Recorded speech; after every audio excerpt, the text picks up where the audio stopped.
Les grilles du lycée me faisaient face, impressionnantes comme à leur habitude. C'était étrange de revenir ici après avoir passé plus de temps que je n'aurais dû loin de cet établissement. Nous étions lundi matin, et je ne pouvais pas m'empêcher d'éprouver un sentiment de mal-être devant cette porte coupée en deux, dont les quelques barreaux laissaient voir le monde qu'elle protégeait. Des étudiants arpentant la cour presque vide de tout aménagement, cherchant quelques instants de répit avant de devoir se diriger à pas lents vers leur salle de classe. Mes parents n'avaient pas aimé de me voir le soir de mon agression dans un tel état. Comme je m'y attendais, pour ne pas changer, ma mère commença à m'accuser de tout faire pour détruire tous les efforts que j'avais mis dans cette année scolaire. Mon père, en revanche, préféra croire que je m'étais volontairement battue, objectant que j'allais sans doute subir des représailles importantes de la part du lycée. Pas un mot sur ma santé, pas une inquiétude quant au bleu bien visible sur mon visage, ou le fait que je boitais étrangement. Si Alice n'avait pas été à mes côtés à ce moment-là, je ne sais pas ce que je leur aurais jeté à la figure. Grâce à ces paroles et à un coup de fil de l'infirmier qui m'avait été m'examiner, ils semblèrent comprendre que je n'étais pas ainsi parce que je l'avais voulu. Pas de blessure nécessitant une hospitalisation, mais je fus interdit de revenir en cours durant les 2 jours suivants. On me dit de bien me reposer, de prendre les antidouleurs que l'on m'avait prescrits, et que ça irait mieux avant la fin de la semaine. Les 2 derniers jours étant un samedi et un dimanche, on peut dire que j'ai loupé les cours durant 4 jours. Et cela ne me plaisait pas, car il était difficile de rattraper les cours que l'on manquait. Certes, on pouvait toujours avoir les feuilles ou les prises de notes des élèves, mais un professeur était avant tout là pour nous expliquer une méthode et répondre à nos questions sur des sujets que nous n'aurions pas compris. Car s'il suffisait d'ouvrir un livre ou d'avoir les programmes devant soi pour obtenir son bac, nous n'aurions plus besoin d'aller en cours. Et je faisais partie de ces personnes qui ne peuvent pas réussir un exercice s'ils n'ont pas compris à quoi servent concrètement les outils qu'ils utilisent.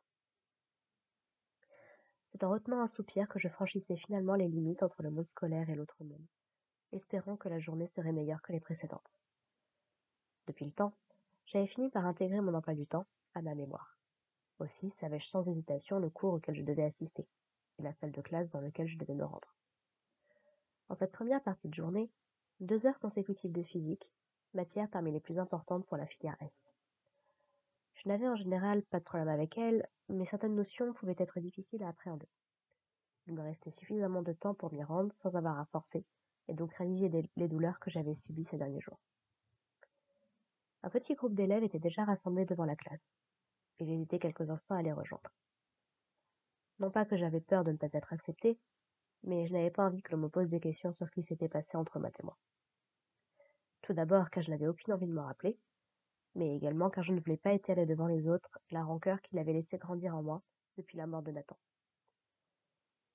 Avant que je puisse prendre ma décision, un garçon remarqua ma présence et me fit un signe de la main. Sachant que je ne pouvais pas m'échapper maintenant, que j'avais été vue, et malgré tout mis en confiance par ce geste amical, je me dirigeai vers eux.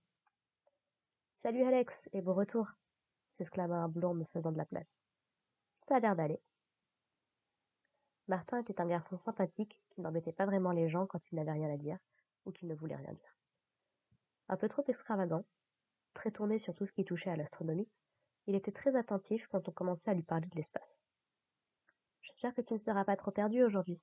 Nous avons commencé un nouveau chapitre, » ajouta une fille au trait asiatique. Manon était très studieuse, restant toujours sage lors des cours. Timide et peu à l'aise à l'oral, elle avait toujours des notes plus que correctes aux examens. Pourtant, il lui arrivait même de donner des conseils aux élèves les plus faibles, gagnant une grande sympathie du groupe. « Bah, je suis sûre qu'il s'adaptera vite, » renchérit un autre garçon à la peau foncée.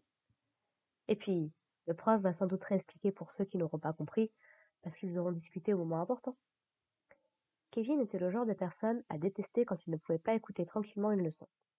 Il était très respectueux envers les professeurs, même si sa meilleure moyenne restait en sport, chose que je n'arrivais pas à comprendre.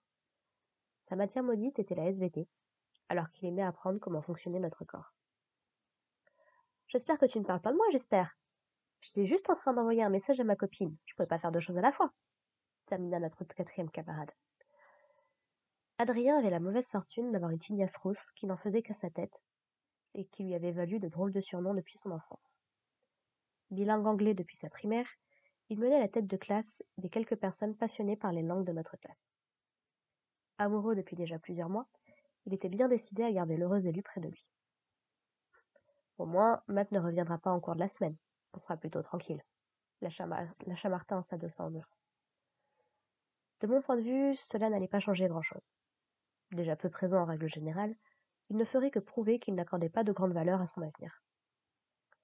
Choisir de poursuivre son parcours en première S, puis continuer en terminale de la même filière sans pour autant assister à la majorité des cours, c'était à se demander si ça valait vraiment le coup d'avoir ajouté une place parmi nous.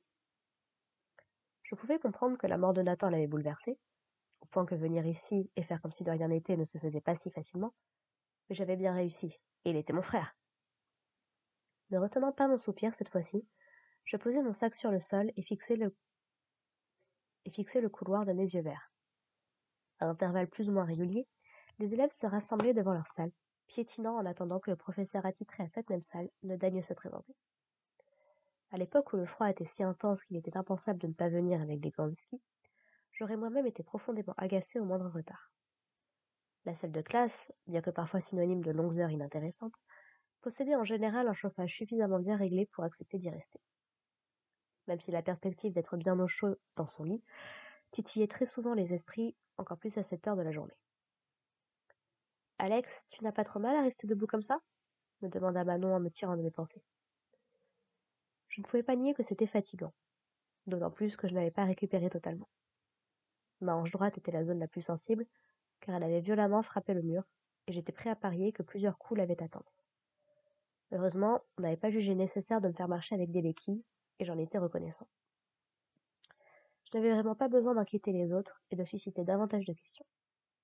J'avais besoin de passer cette journée sans problème, après tout ce qui s'était passé dernièrement. Ce n'était pas trop demandé ici. Ça va, je vais survivre d'ici à l'arrivée du prof, répondis-je en souriant légèrement. Un début de semaine n'était jamais synonyme de mauvaise chose. C'était comme de se réveiller après une mauvaise nuit. On laissait ses problèmes de côté et on démarrait quelque chose sur de nouvelles bases. À ce moment-là, je n'avais pas tout à fait tort. Le début de la journée serait assez banal, comme tous les débuts de semaine. Cependant, j'ignorais tout de ce que me réservait la fin. J'aimerais pouvoir revenir en arrière, modifier certaines de mes actions. Cet avenir n'aurait pas dû se produire. Ou tout du moins pas de cette manière. J'aurais vraiment aimé changer les choses. M'empêcher de changer jusqu'à ne plus pouvoir revenir en arrière. Ça m'aurait évité d'avoir à sacrifier tant de choses.